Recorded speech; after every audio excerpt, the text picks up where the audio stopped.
विनीशा शाम को अपने पति के लिए जूस बना रही थी। तभी उसकी छोटी बहन पूनम का फ़ोन आया।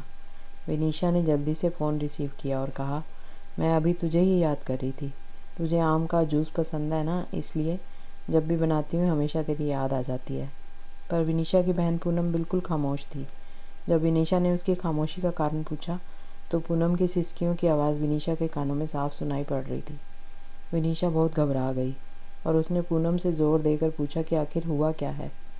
तब पूनम ने डरते डरते बताना शुरू किया कि अभी मेरे मोबाइल पर किसी अनजान व्यक्ति का फ़ोन आया था और वह मुझे कह रहा था कि वह मुझे जानता है और उसके पास मेरी कुछ फ़ोटोज़ हैं, और अगर मैंने उसकी बातें और शर्त नहीं मानी तो वह उन फ़ोटोज़ को इंटरनेट पर डाल देगा। पर विनीशा ने पूनम से कहा, पूनम ऐसे ही कोई गलत नंबर होगा, कोई सिरफिरा ऐसे ही तेरे मज़े ले रहा होगा, तू डर मत, कुछ नहीं होगा ऐसा वैसा। तब पूनम ने घबराते हुए कहा, दीदी मुझे उस इंसान से डर नहीं लग रहा, पर मुझे उसकी बातों से बहुत डर लग रहा है। यह कहकर पूनम रोने लगी। तभी विनीशा ने कहा, तो बताना उस इंसान ने क्या कहा है तुझे। तब पूनम बोली, उसने मुझे कहा है कि अगर वह मेरी फ़ोटो इंटरनेट पर नहीं डाले तो मुझे उसकी सारी मांगें पूरी करनी होगी। उसने कहा है कि आज रात वह मेरे घर पर आएगा। और इतना कहते ही पूनम ज़ोर ज़ोर से रोने लगी और रोते रोते बोली, दीदी मुझे उसकी बातें सुनकर घिन आ रही है। ऐसा लग रहा है जैसे उसने मेरे साथ कुछ गलत कर दिया हो।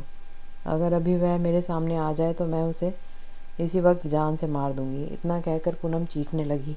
तभी विनीशा ने पूनम से कहा, अरे पूनम तू संभाल अपने आप को और मुझे उस घिनौने इंसान के नंबर भेज, मैं उसे अभी मज़ा चखाती हूँ। यह कहकर विनीशा ने फ़ोन काट दिया। पूनम ने उस बदमाश के नंबर और उनके बीच हुई बात की रिकॉर्डिंग विनीशा को भेजी।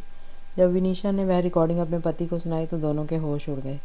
विनीशा और पूनम दो बहनें हैं। उनकी मम्मी का अभी 3 साल पहले देहांत हो चुका है और विनीशा की शादी अभी 1 साल पहले ही हुई थी।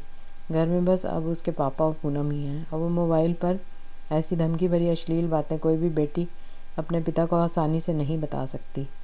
इसलिए पूनम ने सारी बातें अपनी दीदी विनीशा को बताई। अगले दिन ही विनीशा और उसका पति पुलिस स्टेशन पर जाकर उस इंसान के खिलाफ पुलिस कंप्लेंट करवा आए।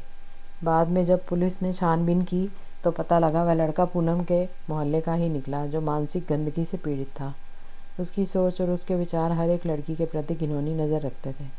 उसे पता था कि पूनम की मम्मी का देहांत हो चुका है और वह दिन भर घर पर अकेली रहती है और वे इसका फ़ायदा उठा सकता है, और वह लड़का अपनी बुरी नज़रों और घटिया बातों से पूनम की आत्मा के साथ खिलवाड़ कर रहा था। पर बाद में जब उसे पुलिस ने पकड़ लिया तो उसे जेल की सलाखों के पीछे जाना पड़ा। आज भी हमारे समाज में उस जैसे मानसिक रोगी बैठे हैं जो हज़ारों लड़कियों की आत्मा के साथ खिलवाड़ कर रहे हैं। इनमें से कुछ लड़कियां तो मजबूत होती हैं जो ऐसे रोगियों को अच्छा सबक सिखाती हैं, और कुछ लड़कियां उनसे डर जाती हैं और उनकी मांगों को पूरा करते करते उनकी घिनौनी नज़रों का शिकार बनती हैं। पर आज समय आ गया है, ऐसे मानसिक रोगियों को हम लड़कियां ही सबक सिखा सकती हैं। इसलिए लड़कियों को उनसे डरने की बजाय उनका डट कर सामना करना चाहिए।